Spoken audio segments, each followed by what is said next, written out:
High guys welcome to my YouTube channel. आज चाहिँ मैले एउटा सुदूरपश्चिमेली नयाँ डिसको रेसिपी लिएर आएको छु, पिना पानी। आज चाहिँ एउटा नयाँ खालको भिडियो लिएर आएको छु मैले। अनि मसँग चाहिँ यति पिना थियो। अब यसमा चाहिँ हामी तातो पानी राख्छौँ, 10-15 मिनटसम्म राखेर यसलाई मजाले हामीले छोपेर राख्दा नि हुन्छ, यत्तिकै राख्दा नि हुन्छ।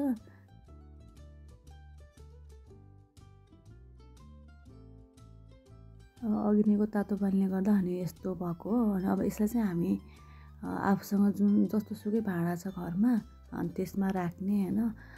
यसको पानी चाहिँ यसमा भएको पानी चाहिँ सबै निटिनुपर्छ हैन। अनि हामी चाहिँ यसमा चाहिँ हामीले केलेरी फुलको पातलाई युज गरेको छौँ हैन।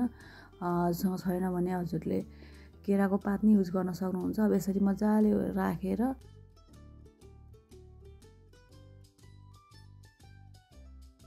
हामीले भने चाहिँ हल्का धेरै नै बनाएको थियौँ पिना पानी। यता घरमा सबैले मनपर्ने भएकोले अनि मैले चाहिँ थोरै थोरै सबैलाई दिसिन्छ। अनि यो चाहिँ चटनी बनाउनको लागि हैन एकदम बेस्ट हो के। यस्तो मिठो हुन्छ नि।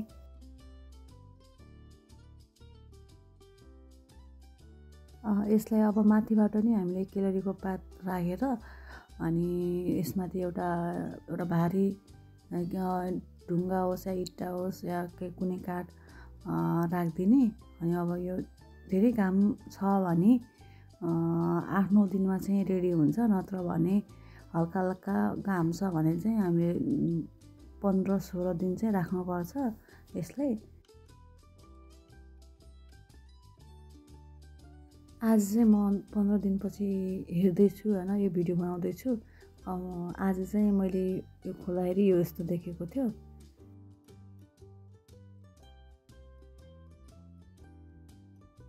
अब हाम्रो चाहिँ पिना पानी बन्नको लागि रेडी भइसक्यो। मुवाले चाहिँ चेक गर्दै होइसिन्छ है, हैन भयो कि भएन भनेर। नभयो भने 3-4 दिन फेरि राख्नुपर्छ। अनि भयो भने चाहिँ अब यसलाई सानो सानो बनाएर हामीले घाममा सुकाउनु पर्छ। तर भइसकेको रहेछ। मम्मीले चाहिँ यसरी सानो सानो टुक्रामा मम्मीले घाममा सुकाउँदै होइसिन्छ। ठुल्ठुलो बनायो भने राम्रोसँग ड्राई हुँदैन, ड्राई नभयो भने चाहिँ अनि यो बिग्रिन्छ। अनि त्यही भएर यसले चाहिँ हामी सानो सानो टुक्रामा घाममा सुकाउन राखिदिन्छौँ।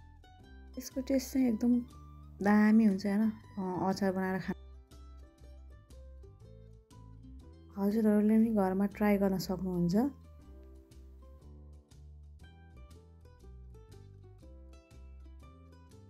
हाम्रो चाहिँ अब लगभग सकिसक्यो यो राखेर। अब यसको फाइनल लुक चाहिँ यस्तो भयो। अब यसलाई हामी 3-4 दिनपछि हेर्छौँ अनि राम्रोसँग सुकिसकेको हुन्छ।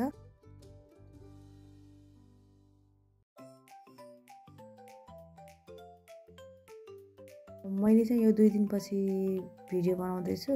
मैले भिडियो बनाउँदासम्म चाहिँ यो चाहिँ सबै ड्राई भइसक्यो, हाम्रो खानाको लागि रेडी भइसक्यो। हजुरलाई यो भिडियो के कस्तो लाग्यो सुझाव सल्लाह दिनु होला। Thank you for watching.